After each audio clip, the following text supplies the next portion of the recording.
哦，柳营会山大道埕，你看，我讲见着，我讲见着柳营会山观音庙。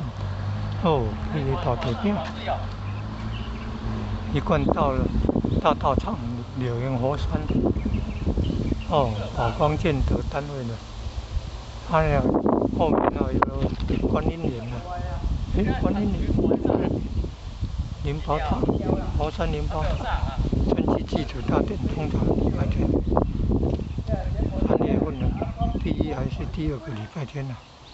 今天是礼拜6，明天才是第2个礼拜天，明天还是第2个礼拜天。通常佛堂有活动，所以提早礼拜6就来了。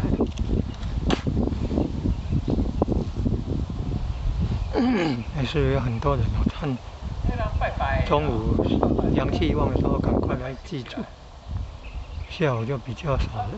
今天早上还是有很多车。